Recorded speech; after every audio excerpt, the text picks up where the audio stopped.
วันหมุนวนคนเปลี่ยนวัยคิดให้ซึ้งวันหนึ่งได้อะไรใหม่มาเสริมเกิดเป็นคนควรสร้างค่ามาต่อเติมสิ่งใดเพิ่มดีหรือชั่วรวยหรือจนถามตนเอง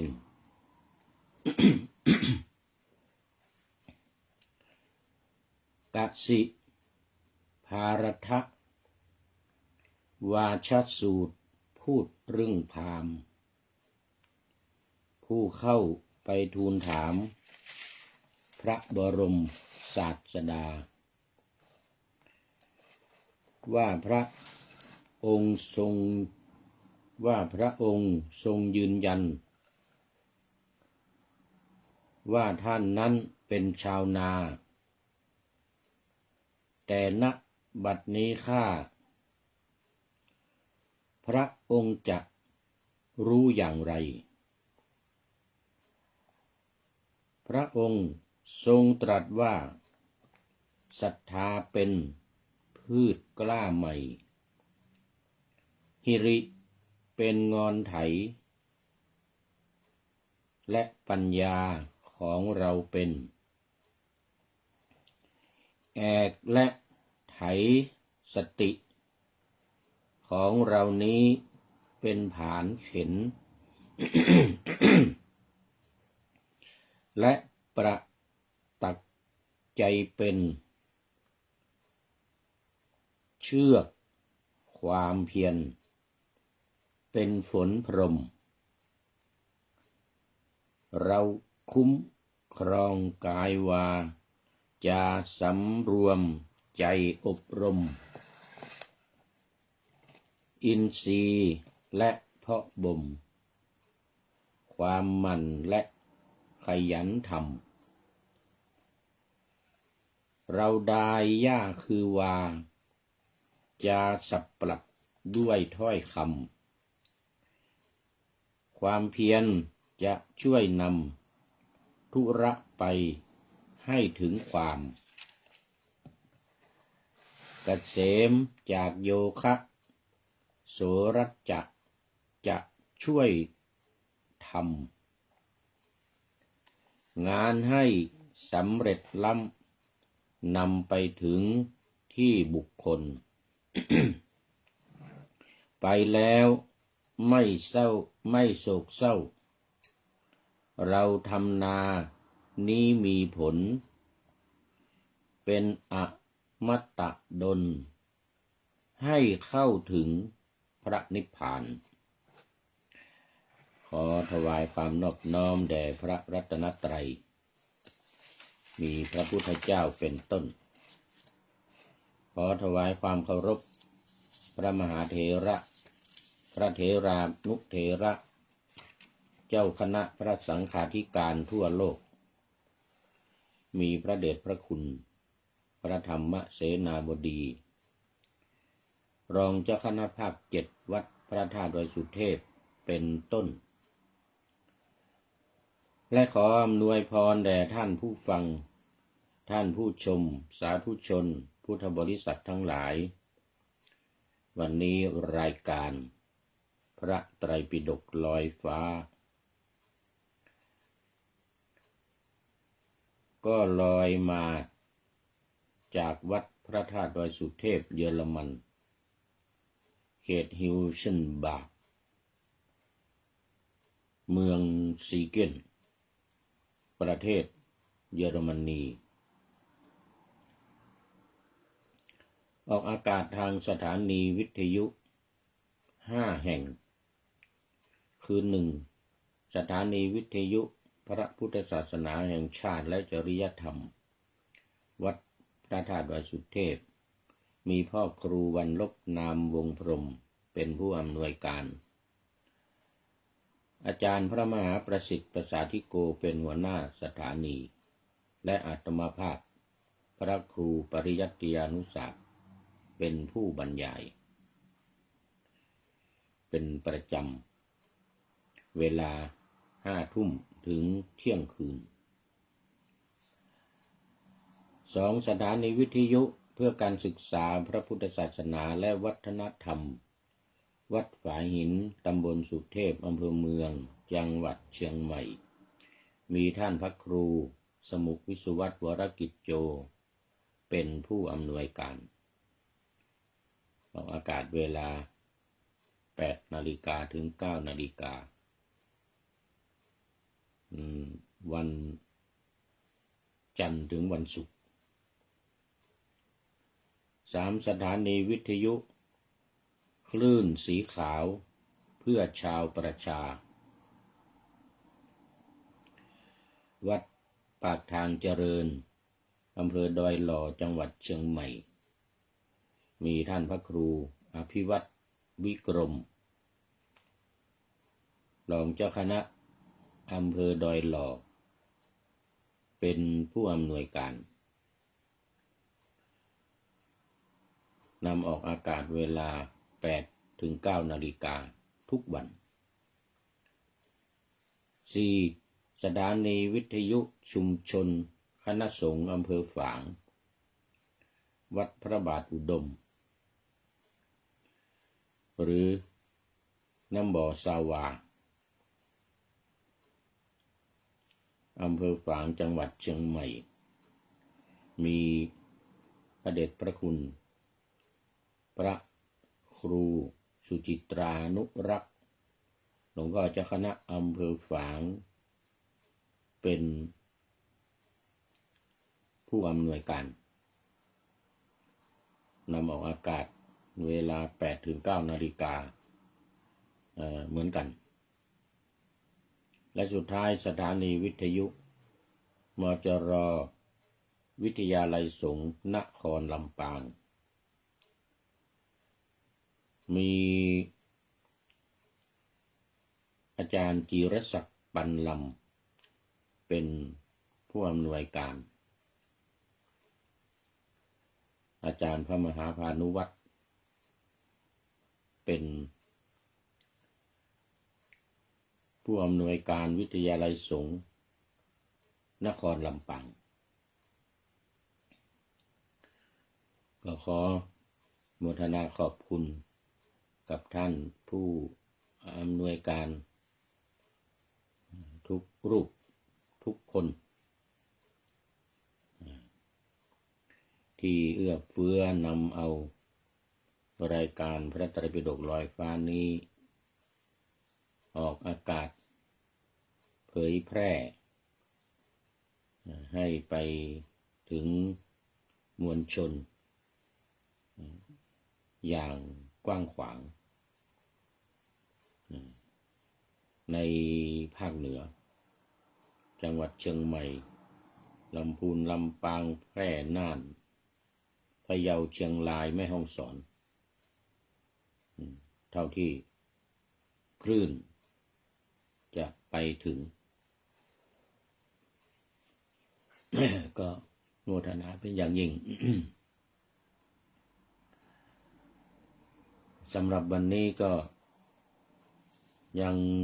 เหมือนเดิมแต่เข้ารายการช้าหน่อย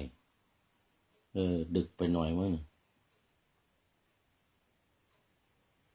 ว่ายังไม่ดึกเท่าไหร่2 ทุ่ม 2 ทุ่มแต่ที่นี่กำยังที่นี่ที่2 ทุ่ม ขอไปที่นี่2 ทุ่มที่เมืองไทยก็ตี 2 ตี 2ดึกไปหน่อยไม่เป็นไรFC ทั้งหลายก็เข้าหลับเข้านอนกันหมดแล้ว นั่งพูดอยู่คนเดียวไม่เป็นไรก็เคยพูดคนเดียวมานานแล้ว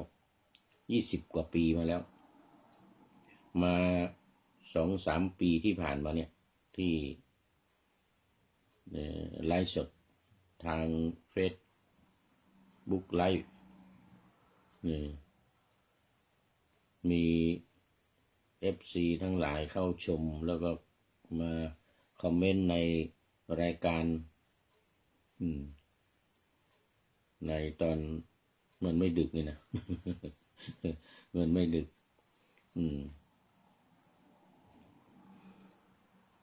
อยู่เป็นประจำนี่แต่ว่าวันนี้เนื่องจากว่ามีงานที่วัดเนี่ยวัดพระธาตุดอยสุเทพเยอรมัน2 วันมาเมื่อวานกับวันนี้จัดงานมาฆบูชาเลื่อนเวลาจากวันที่12มาเป็นวันที่15-16คือวันศุกร์วันเสาร์และวันอาทิตย์ซึ่งอำนวยความสะดวกให้กับญาติโยมที่มาร่วมกิจกรรมก็เป็นอย่างนั้นมาปฏิบัติธรรมถือศีล8และมาทำบุญตักบาตรเวียนเทียนตามประเพณีกันเป็นจำนวนมากแต่ก็ยังถือว่าน้อยกว่าสมัยก่อนเห็นท่านพระครูว่าท่านพระครูวิมลรัตนวัฒน์เจ้าคณะอำเภอเจ้าคณะตำบลหายยาเขต2วัดพวกช้างซึ่งมาดูแลมาเฝ้าดูแลวัดที่นี่เนื่องจากว่าหลวงพ่อพระครูเจ้าอาวาสได้กลับไปอยู่เมืองไทยอันนี้ก็ยังเป็นสุญญากาศยังว่างไม่มีเจ้าอาวาสสำหรับอาตมาผู้พูดอยู่นี่ก็ไม่เป็นเจ้าอาวาสลาออกนานแล้วเจ้าอาวาสไม่เอาแล้ว มาทำงานมาช่วยหลวงพ่อดูแลเฝ้าวัดเท่านั้นเองปกติก็มาช่วยงานอยู่นู่นประเทศเอสโตเนียแต่ตอนนี้หนีหนาวมา ปกติก็ทำงานอยู่นู่นศูนย์ปฏิบัติธรรมวัดพระธาตุดอยสุเทพไอเกน่าทานลินประเทศเอสโตเนียก็มีการสอนกรรมฐานปฏิบัติธรรมและสอนนักเรียนโรงเรียนวันอาทิตย์นักเรียนโรงเรียนวันอาทิตย์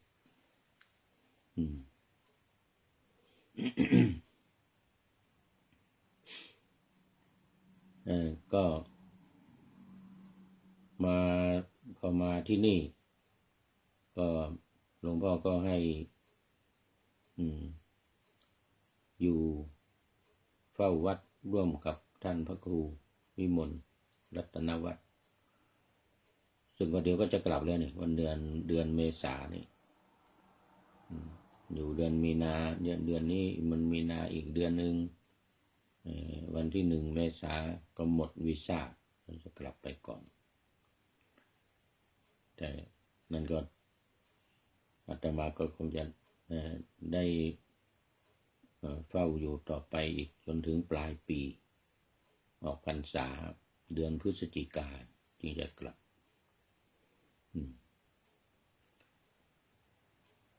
ก็อันนี้ก็เพื่อที่จะได้ทำกิจกรรมอะไรต่างๆของวัดอย่างวันนี้ก็มีญาติโยมมาเป็นจำนวนมากในการจัดกิจกรรมวันมาฆบูชา ก็โมทนาสาธุกับญาติโยมทุกๆคน อ่าเข้ามาสู่เนื้อหาสาระของธรรมะกันเลยดีกว่านี่ก็โอเอวิหารลาย เสียเวลาไปหลายนาทีแล้วเนื้อมาสู่วันนี้พระไตรปิฎกพราหมณวรรคโอ้แม่เอ้ยสุติวงศ์ยังไม่นอนหรือว่ากำลังตื่นมาแล้วก็ไม่รู้เนี่ย02:47 นาที กำลังตื่นมาหรือยังไม่นอนโอ้สาธุสาธุแม่เอ้ยโอ้สบายดีเนาะตื่นมาเนี่ย ดึกแล้วที่เมืองไทยแต่ที่นี่ยังไม่ดึกเด้อที่นี่2 ทุ่ม2 ทุ่มแต่อากาศหนาวมากวันนี้-4ตรงนี้ขึ้นมา-5-4 -5 ตอนกลางวันนั่นแหละตอนกลางวันน่ะตอนเช้าตอนกลางวัน-4ตอนนี้ออกไปข้างนอกแล้วเย็นมากเลยอาศัยอยู่ในนี่มีฮีตเตอร์ มีฮีตเตอร์แม่เอ้ยสุติวงศ์สบายดีเนาะโมทนารักษาสุขภาพเด้อพวกเรามันเป็นคนเข้าชแลแก่ชราหูหรือตาก็ฟางลงไป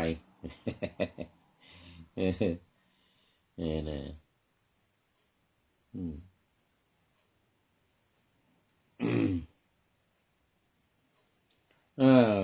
วันนี้เป็นพรามณสังยุตพรามณสังยุตสคาทวัคสังยุตตนิกาย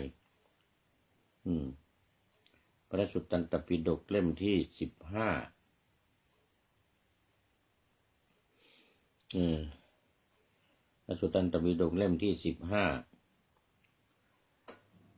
วันนี้เป็นเรื่องอะไรกสิภารัตวาชสูตรกสิภารัตวาชสูตรเรียกว่าด้วยพราหมณ์ชื่อว่ากสิกะซึ่งแปลว่าชาวนากสิกะนี้แปลว่าชาวนา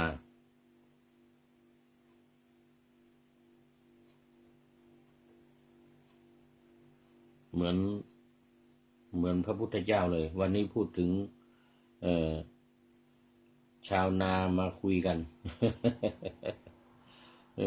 ภารัตวาชะนี่เป็นชาวนากสินะกสิกะภารัตวาชะ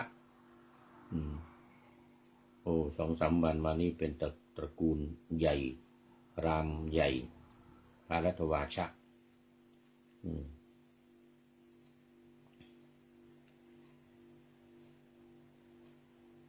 ก็พราหมณ์ภารัตวาชะก็เข้าไปเฝ้าพระผู้มีพระภาคพระพุทธเจ้าไม่เอ่ยเข้าไปก็ไปถาม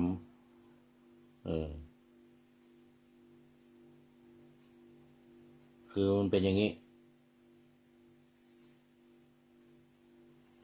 พราหมณ์ภารัตวาชะเนี่ยกำลังไถนากันอยู่ทำไร่ไถนาแล้วก็พักงานมันยังตอนเช้าอยู่มันยังตอนเช้าพระพุทธเจ้าไปบิณฑบาตเนี่ยพระพุทธเจ้าไปบิณฑบาตก็ออกไปบิณฑบาตแต่เช้าแล้วก็ผ่านไปทางทุ่งนาที่พราหมณ์พร้อมกับลูกน้องทั้งหลายกำลังเลี้ยงอาหารกันอยู่ตอนเช้า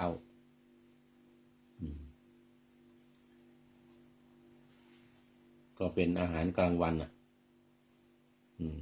เช้าอาหารของอินเดียนี่เขาตื่นกันเนี่ย8 โมง9 โมงแล้วก็กินข้าวนี่10 โมง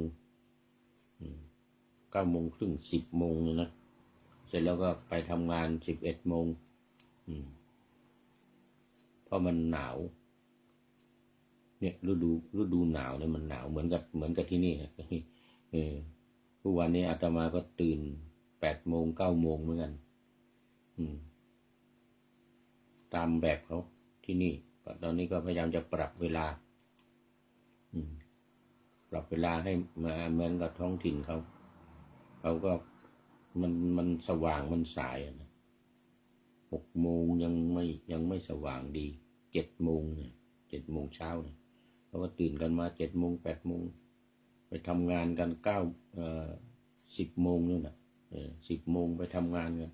กินข้าวกินปลาไป9 โมง10 โมงก็ไปทำงาน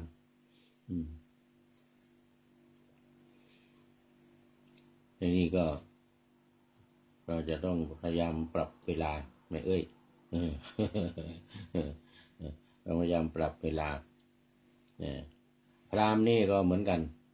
กำลังเลี้ยงข้าวปลาอาหารกันอยู่ที่หัวนา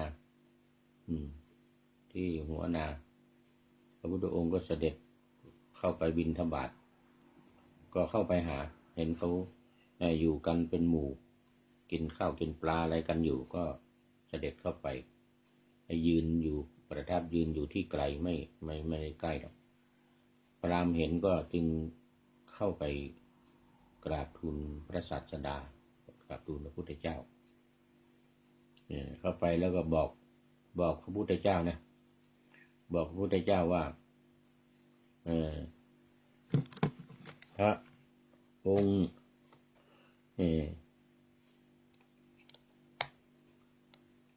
ควรจะเนี่ยเหมือนพวกผมนี่นะทำไร่ไถนา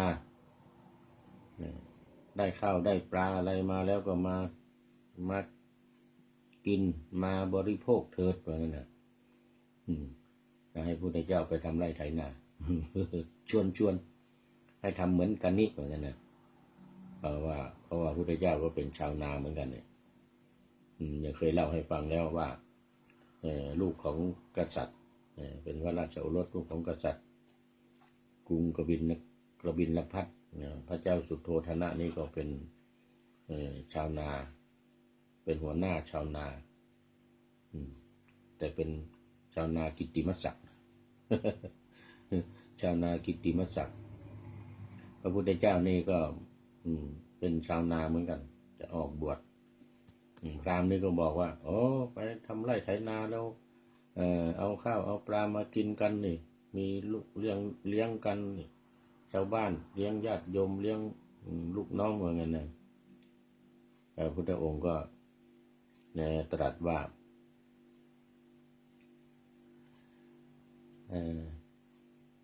เราก็เป็นชาวนาเหมือนกันเหมือนกันพราหมณ์เราก็เป็นชาวนาเหมือนกันเรานี่ก็ไถนาทำไร่ไถนาหว่านไถหว่านเหมือนกับท่านนั่นแหละ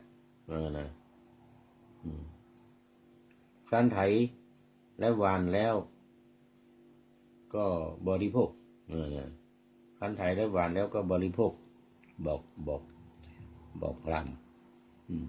พราหมณ์ก็ย้ำถามอีกพราหมณ์นี้ก็ถามอีก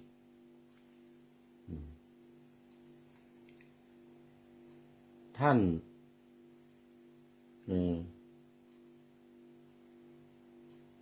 ว่าตัวเองเป็นชาวนาข้าพระองค์ยังไม่เห็นไถและหว่านเหมือนกันไม่เห็นแอกไม่เห็นไถไม่เห็นผานไม่เห็นประตักเลยนะไอ้ไม้ตีไม้ไล่ควายเนี่ยนะไม้ไล่ควายไล่โคนะ ไม่แทรกไม่เห็นผานไม่เห็นปัจจักอะไรของท่านสักอย่างนะท่านเป็นหรือโคภริพัททั้งหลายของท่านเมื่อเป็นเช่นนี้พระโคดมผู้เจริญกล่าวอย่างนี้ว่าพราหมณ์แม้เราก็ไถและหว่านครั้นไถและหว่านแล้วก็บริโภคเพราะนั้นกัสสิกะพาแล้วก็ถามว่าอีกเป็นครั้งที่สองท่านไม่เห็นไถนาไม่เห็นไถอะไรเลยไม่เห็นไถนาไม่เห็นทำอะไรไม่เห็นไผเห็นฐานไม่เห็นโคปริพัทธ์กล่าวว่าเป็นชาวนาได้อย่างไรครั้งที่สองพระพุทธองค์ก็ยืนยันอีกว่าพราหมณ์แม้เราก็เป็นชาวนา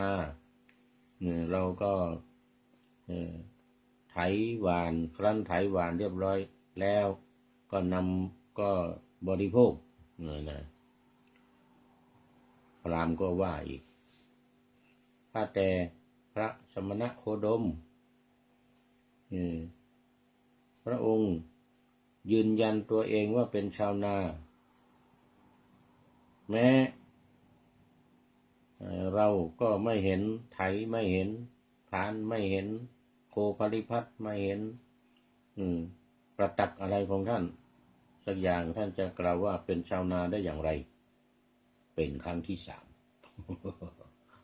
เป็นครั้งที่สามพระพุทธองค์คราวนี้ก็อธิบาย อธิบายว่าศรัทธาเป็นพืชความเพียรเป็นฝนปัญญาของเราเนี่ยเป็นแอกและไถ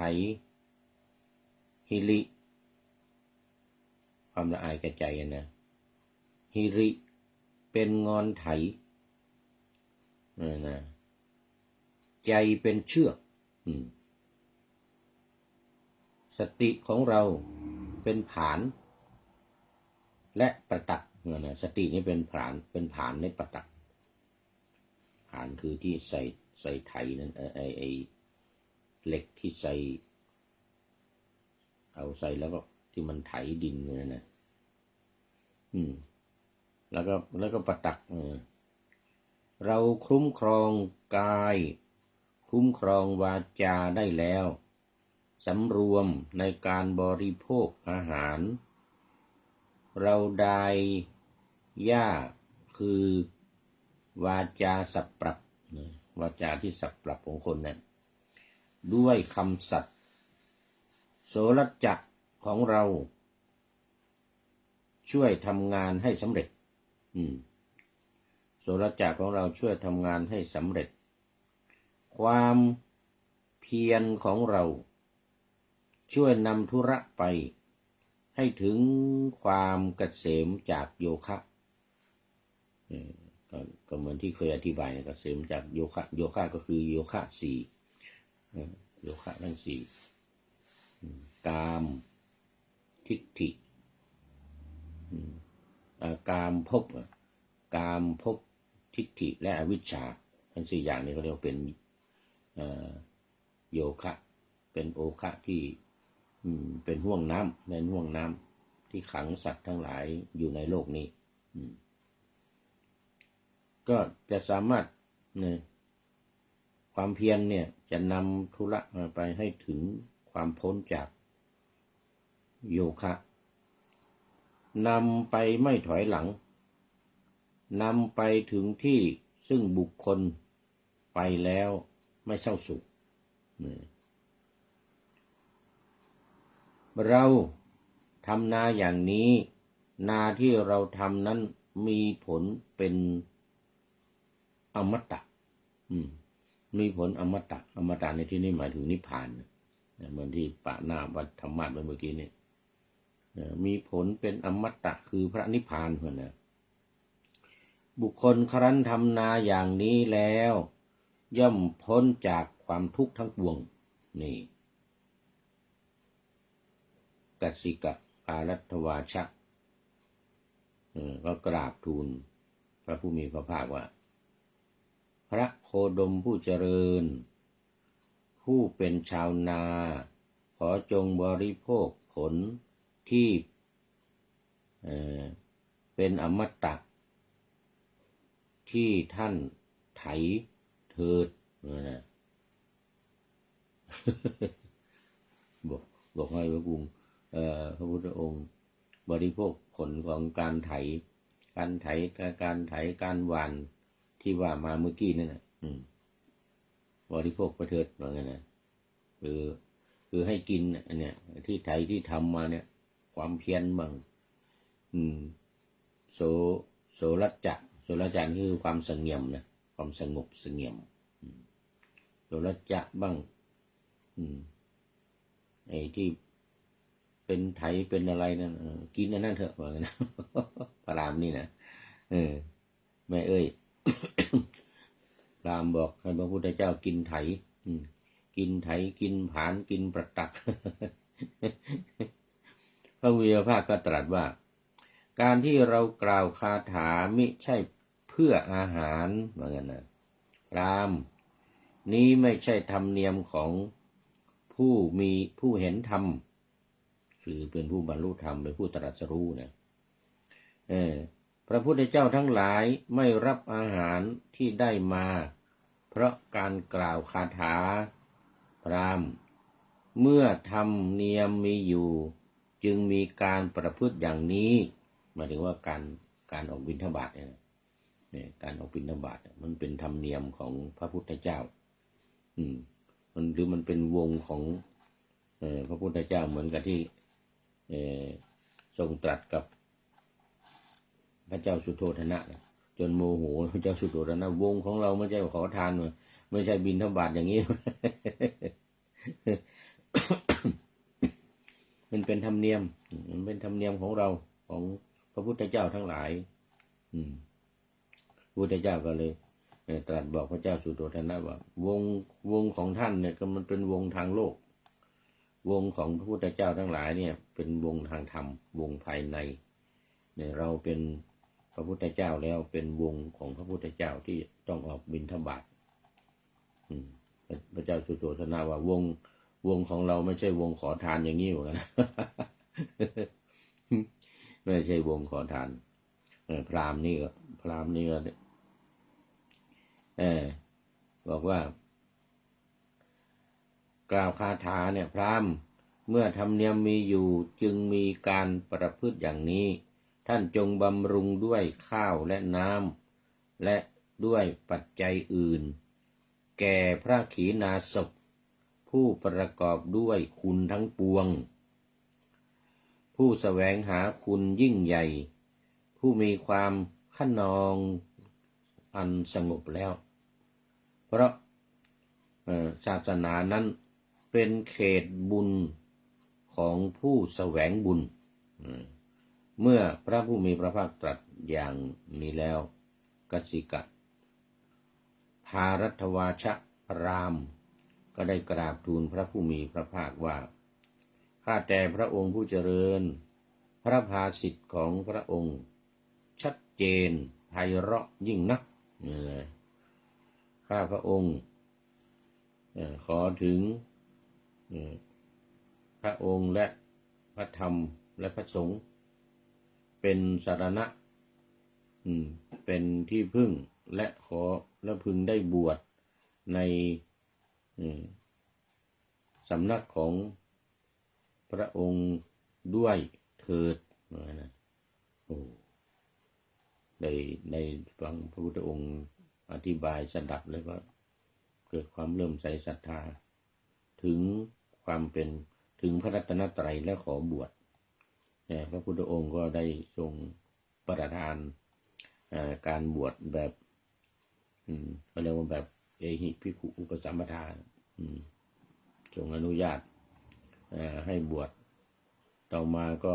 ท่านก็ปฏิบัติธรรมและได้บรรลุเป็นพระอรหันต์รูปหนึ่งในบรรดาพระอรหันต์ทั้งหลายพลังงานแบตเตอรี่ต่ำเดี๋ยว ต้องเสียบสักหน่อยก่อนนะ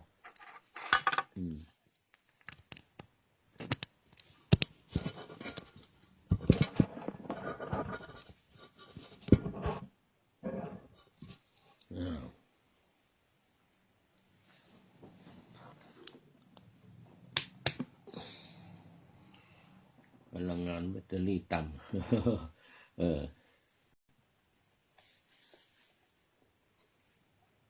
เอาละ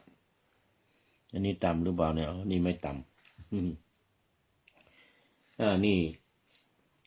พระพุทธเจ้าก็ได้อธิบายเรื่องการทำนาทางธรรมทำนาภายใน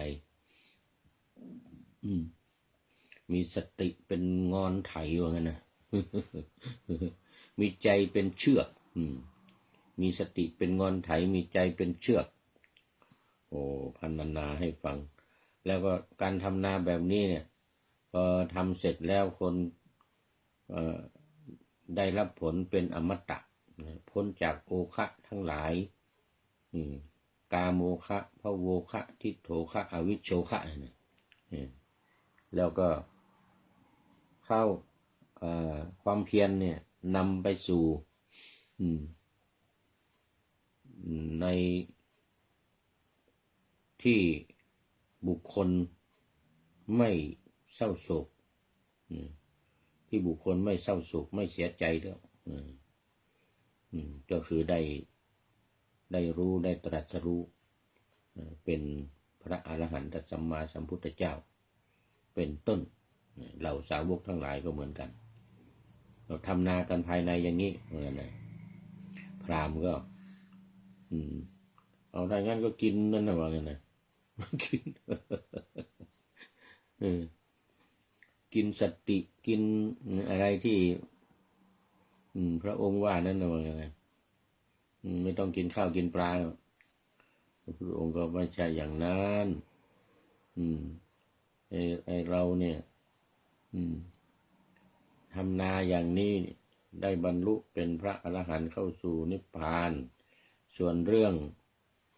การกินภายนอกการกินเลี้ยงร่างกายการกินเนี่ยก็กินตามปกตินั่นแหละท่านก็พึงถวายข้าวน้ำอะไรแก่พระขีณาสพพระพุทธเจ้าทั้งหลายพระอรหันตสาวกทั้งหลายเป็นการเลี้ยงร่างกายภายนอกนี่เรื่องว่านะถ้าร่างกายภายนอกได้รับการอุปถัมภ์บำรุงค้ำชูก็จะทำให้อัตภาพนี้เป็นไปได้ถ้าไม่ได้กินอาหารก็ตายเหมือนกันเหมือนกันแต่ว่าภายในจิตใจเนี่ยได้บรรลุได้ถึงคุณธรรมขั้นสูงสุดบรรลุถึงนิพพานแล้วนี่ก็จบไป1 สูตร วันนี้จบไป1 สูตรไม่อุ้ยเอ้ยหลับต่อเด้อนี่มันดึกแล้วแต่บางทีคนเฒ่าคนแก่อย่างเรานี่มันตื่นมาแล้วมันก็ไม่หลับเหมือนกันนะ ตื่นมาก็ไม่หลับเหมือนกันอาตมาก็เหมือนกันเวลาตื่นมาไม่ว่าจะตี 2 ตี 3 ตี 4มันไม่หลับแล้วมันหลับมาพอสมควรสัก3 ชั่วโมง 4 ชั่วโมงแล้วอย่างนี้นะ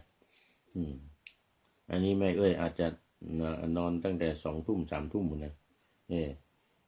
มาถึงตี 2 ตี 3นี้ก็ตื่นถ้าไม่นอนไม่หลับก็ฟังเด้อ ฟังพระไตรปิฎกฟังพระสูตรต่อไปอีกสูตรที่ 2เพราะว่าแต่ละวันเนี่ยอย่างน้อยต้องได้2 สูตรเมื่อวานนี้ได้5 สูตรคือเนื้อหามันเหมือนกันไงเพียงแต่เปลี่ยนธรรมะนิดหน่อยแต่โครงสร้างเนื้อหามันเหมือนกันเลยพราหมณ์ทั้งหลายเมื่อวานนี่นะวันนี้ก็น่าจะเหมือนกันนะเดี๋ยวต้องดูก่อนสูตรที่ 2อุทยสูตรสูตรที่ว่าด้วยอุทยพราหมณ์ว่าโดยอุทยพราหมณ์เรื่องนี้ก็เกิดขึ้นที่กรุงสาวัตถีครั้นเวลาเช้าพระผู้มีพระภาค ก็แต่งองค์ทรงเครื่องถือบาตรไปบิณฑบาตเข้าไปบิณฑบาตในกรุงสาวัตถีนะ เสร็จแล้วก็เสด็จเข้าไปที่อยู่ของอุทยพราหมณ์ลำดับนั้นอุทยพราหมณ์ตักข้าวใส่บาตรถวายจนเต็มแม้ครั้งที่สองในเวลาเช้าพระผู้มีพระภาคก็เสด็จไปบิณฑบาตที่ไปยังที่อยู่ของอุทยพราหมณ์ตามลำดับอุทยพราหมณ์ก็ได้ตักข้าวใส่บาตรถวายพระพุทธเจ้าเหมือนครั้งที่หนึ่งแม้ครั้งที่สามก็เหมือนกันตักข้าวถวาย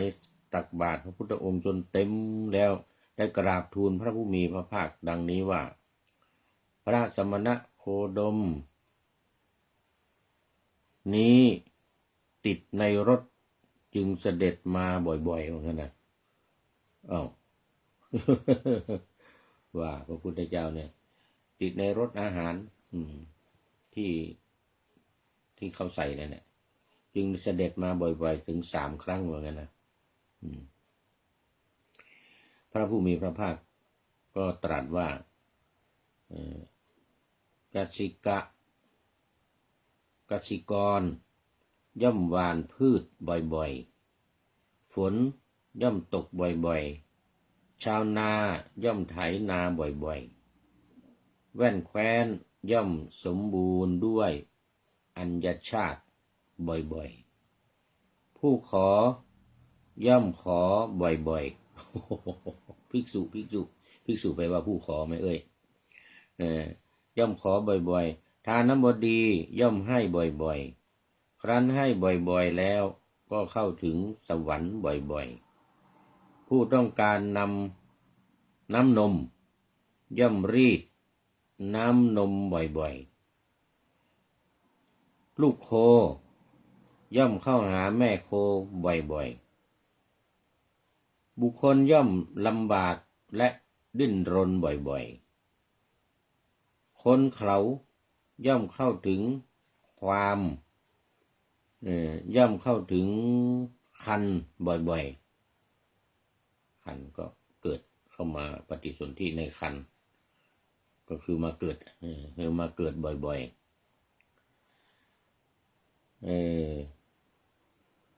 ๆสัตว์ย่อมเกิดและตายบ่อยๆวันนี้เป็นสูตรบ่อยๆบุคคลทั้งหลายย่อมนำซากศพไปป่าช้าบ่อยๆหมายถึงว่าต้องตายกันบ่อยส่วนผู้มีปัญญาดุจแผ่นดินย่อมไม่เกิดบ่อยๆนี่มาแล้วมีปัญญาย่อมไม่เกิดบ่อยๆปัญญาที่ยิ่งใหญ่เหมือนกับแผ่นดินแผ่นฟ้านี่เลยนะย่อมไม่เกิดบ่อยๆเพราะได้มรรคแล้วไม่มีภพใหม่อีกต่อไปได้มรรคได้แนวทางโดยเฉพาะก็อัตถังคิกมรรคมีองค์8 ประการก็นำไปสู่ความหลุดพ้นเข้าไปสู่พระนิพพานก็ย่อมจะไม่เกิดย่อมจะไม่มาเกิดอีกต่อไป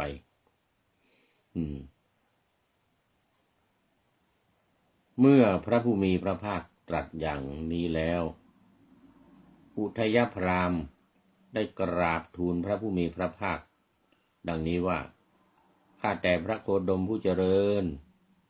พระภาสิทธิ์ของพระองค์ชัดเจนไพเราะยิ่งนักข้าแต่พระองค์ผู้เจริญพระภาสิทธิ์ของพระองค์ไพเราะยิ่งนักนะ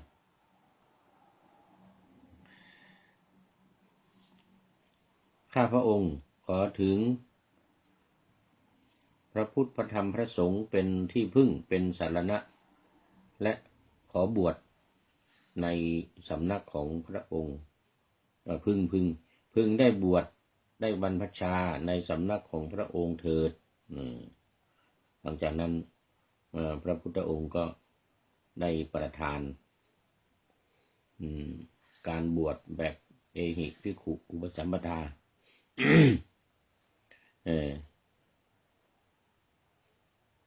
โดยขอพระองค์ผู้เจริญโปรดจงจำข้าพระองค์ว่าเป็นอุบาสกผู้ถึงสรณะตั้งแต่วันนี้เป็นต้นไปตลอดชีวิตเป็นต้นไปตลอดชีวิตหลังจากที่ได้ออกบวชแล้วก็ไม่นานเป็นผู้ที่มีความเพียรปฏิบัติธรรมก็บรรลุเป็นพระอรหันต์อันหนึ่งท่านพระ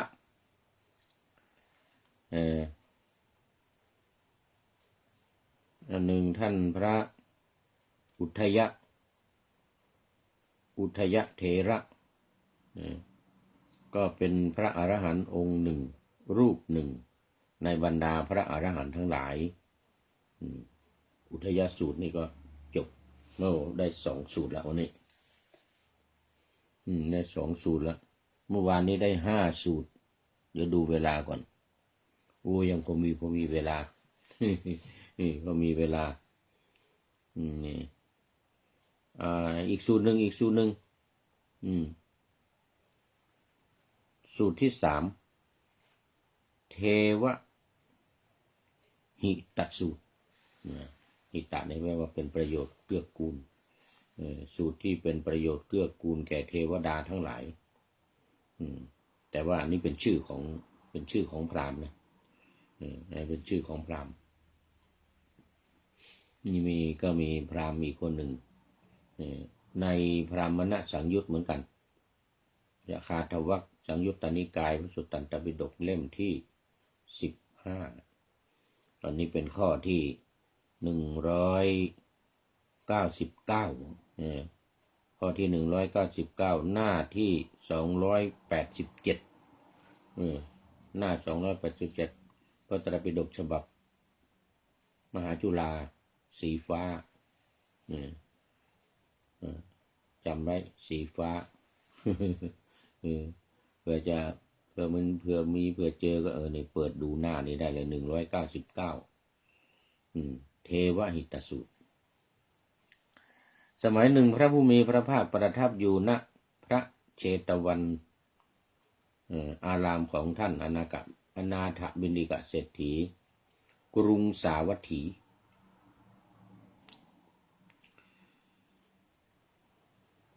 สมัยนั้นพระผู้มีพระภาคประชวรด้วยโรคลมท่านพระอุปวานะเป็นอุปถากของพระผู้มีพระภาคครั้งนั้นพระผู้มีพระภาคตรัสสั่งเรียกท่านพระอุปวานะมาตรัสว่าอุปวานะเอาเถิดเธอจงจัดหาน้ำร้อนสำหรับเราทีนี้ท่านอาจจะแปลกใจว่าปกติพระอุปถากของพุทธเจ้านี่เป็นพระอานนท์แต่ว่าตอนนี้พระอานนท์ยังไม่เป็นนะพระอุปวานะนี่ก็ดูแลพระพุทธเจ้าคือท่านพระอานนท์เนี่ยมารับเป็นพระพุทธอุปถากก็เมื่อผ่านไปแล้ว20 ปีนะ21 ปีก่อนหน้านั้นเนี่ยในช่วง20 ปีหลังจากพระพุทธเจ้าตรัสรู้เนี่ยก็มีหลายองค์คอยดูแลพระพุทธเจ้าแต่ว่ามีบางองค์ทิ้ง พระพุทธเจ้าทิ้งไปดื้อๆเวลาอยากจะไปมันมีบางองค์มีรูปหนึ่งเดินไปกับพระพุทธองค์นั่นแหละ แต่ว่าอยากจะไปอีกทางหนึ่งเหมือนกันพระพุทธองค์จะไปทางนี้แกอยากจะไปทางนี้ดังนั้นก็เอาบาตรเอาจีวรเนี่ยถวายพระพุทธเจ้าเลยเอาไปพระพุทธเจ้าจะไปทางนี้ก็ไปเองนะตัวเองผมอยากจะไปทางนี้ มีหลายองค์ไม่ได้มีองค์เดียวอันนี้ก็เป็นปัญหาสิเพราะว่า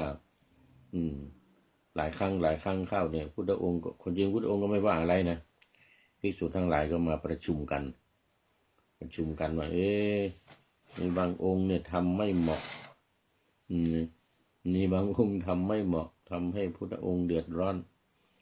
ยิ่งอายุมากๆขึ้นมานี่จะถือบาตรถือจีวรอะไรก็ไปไหนก็ไม่สะดวกลำบากควรจะได้มีรูปใดรูปหนึ่งเป็นประจำนะได้มาประชุมกันมาเลือกกันรูปไหนก็ไม่ได้รูปไหนก็ไม่ได้มาได้พระอานนท์เมื่อ20 ปีผ่านไปนะหลังจากตรัสรู้เข้าปีที่21หลังจากที่พระอานนท์รับเป็นอุปถากแล้วต่อมาก็ไม่มีปัญหาแล้วไม่ทิ้งพระอานนท์ไม่ทิ้ง ไม่ทิ้งพระพุทธเจ้าไม่เหมือนรูปอื่นๆมีหลายรูปที่ทิ้งกลางทางนะ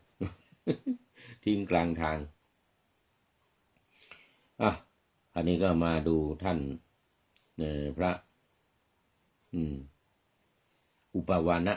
นะพุทธองค์ตรัสว่าหาน้ำร้อนให้เราหน่อยท่านอุปวานะก็ทูลรับสนองด้วยพระดำรัสแล้วครองอันตรวาสกถือบาทและจีวรเข้าไปยังที่อยู่ของเทวหิตพราหมณ์แล้วยืนนิ่งอยู่หน้าที่สมควรคือถือบาตรห่มผ้าจีวรไปถือบาตรไปบิณฑบาตนั่นแหละเข้าไปที่เทวหิตพราหมณ์เทวหิตพราหมณ์นี่ก็ได้เห็นท่านพระอุปวานะยืนนิ่งอยู่หน้าที่สมควรแล้วก็ได้กล่าวกับท่านพระอุปวานะด้วยคาถาว่าท่านเป็นสมณะท่านเป็นสมณะโล้นเป็นสมณะโล้นเอาอีกแล้วสมณะโล้นสมณะหัวโล้นท่านเป็นสมณะโล้นครองผ้าสังฆาติยืนนิ่งอยู่ท่านปรารถนาอะไรแสวงหาอะไรมาเพื่อขออะไรท่านพระอุปวานะก็ตอบว่าพระสุคตมุนีเป็นพระอรหันต์ในโลกทรงประชวรด้วยโรคลมพราหมณ์ถ้าท่านมีน้ำร้อนขอท่านจงถวายแด่พระสุคตมุนีด้วยเถิดพูดเพราะดีเหมือนกันถวายพระมุนีด้วยเถิดอาตมาภาพปรารถนาจะนำไปถวายพระผู้มีพระภาคพระองค์นั้นผู้ควรบูชาสักการะและนับถือ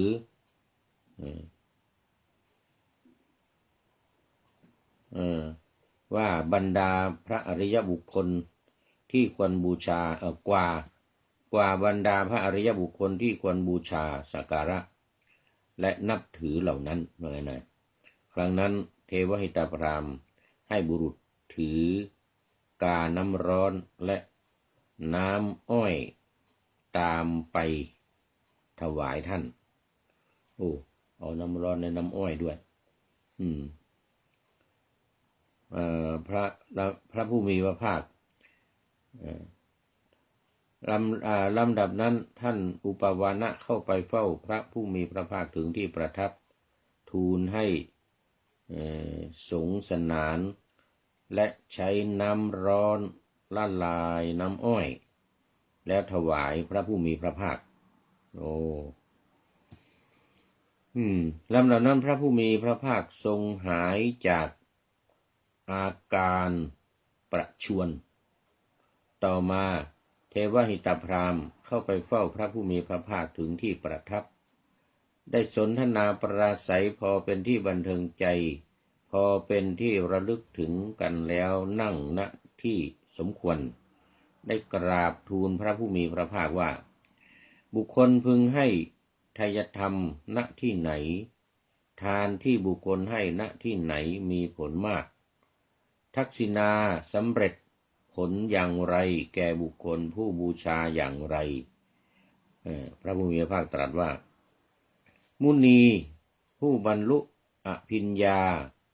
คือรู้ปุเพนิวาสานุสติญาณอย่างแจ่มแจ้งก็คืออดีตังสญาณญาณที่รู้ในอดีต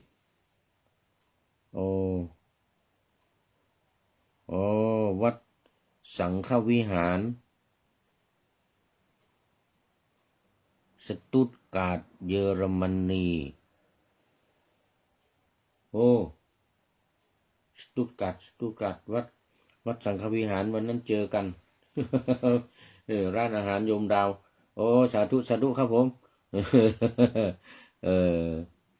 อยู่สตุตการ์ตนี่เองใกล้ๆไปทางเลยแฟรงก์เฟิร์ตไปทางนู้นไปทางนู้นนี่นะ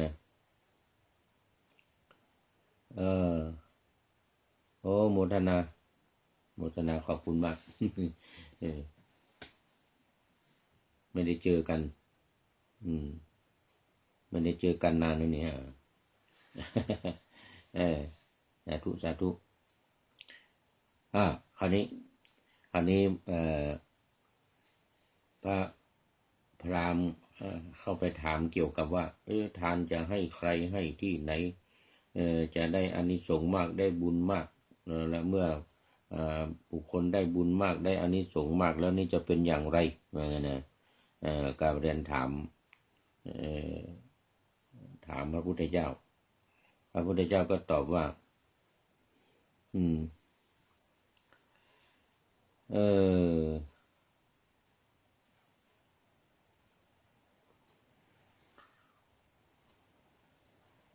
ไหนละ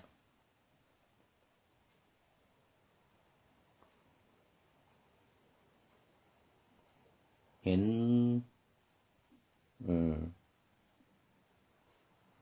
มุนีผู้บรรลุอภิญญาคือปุเพนิวาสานุสติญาณอย่างแจ่มแจ้งเห็นสวรรค์และอบายทั้งบรรลุความสิ้นชาติแล้วนี่ก็หมายถึง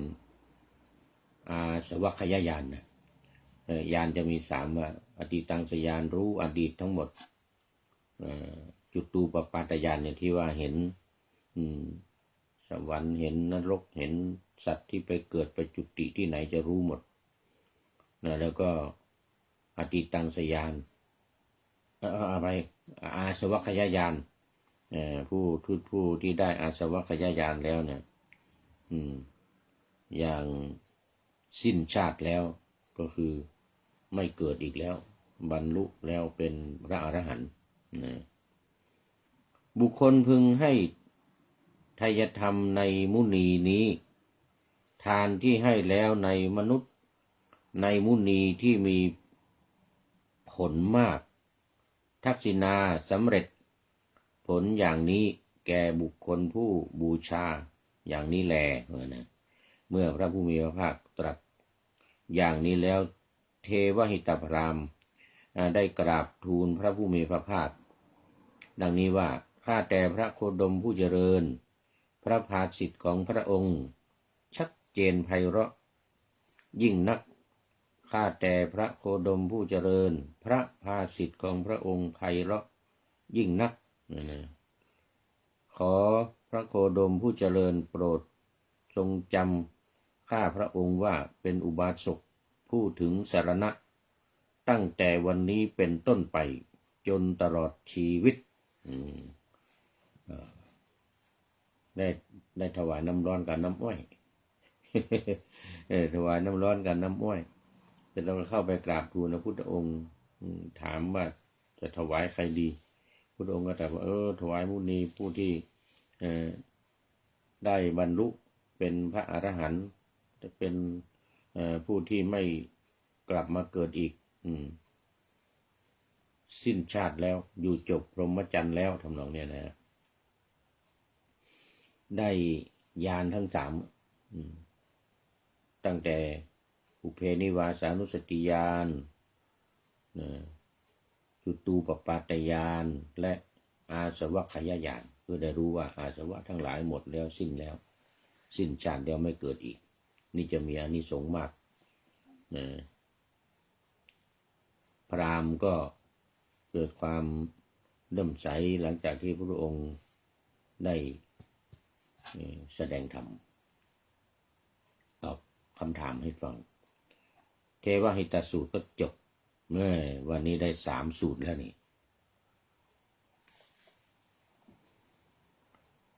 โอ้หมดเวลาพอดี ได้3 สูตรหมดเวลาพอดีอันนี้ก็เอาไว้แค่นี้ก่อนท่านอาจารย์วัดสังฆวิหารสตุตการ์ดเบอร์ลินก็เป็นท่านสุดท้ายเข้าสู่เส้นชัยของรายการวันนี้โมทนาเป็นอย่างยิ่งขอนำพระไตรปิฎกลอยฟ้าไปจากผู้ฟังทั้งหลายในโลกล่าวันต่อไปจะได้จรย้อนกลับมา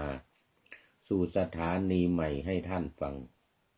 อย่าลืมเปิดวิทยุหรือเครื่องรับโทรศัพท์โมบายคอมพิวเตอร์ผัง YouTube เฟซเพจไลน์ให้ดังๆเพื่อชมฟังรายการวันต่อไปขอทุกท่านมีความสุขทุกคืนวันนำธรรมะประกอบการงานทั้งหลายเช่นงานทางวาจากายใจขวนขวายกิจการงานนานาบำเพ็ญสาธารณประโยชน์เว้นสิ่งที่มีโทษโหดเยี่ยงสาประกอบแต่กรรมดีมีราคาแสวงหาเงินทองครองใจคนเสียสละพลทรัพย์นับมากน้อยไม่ให้ล้านก็ให้100ไม่ด้อยผลเอื้อคนรวยช่วยคนยากฝากคนจนให้ทุกคนเท่ากันมาตรฐานเดียวขอเจริญพร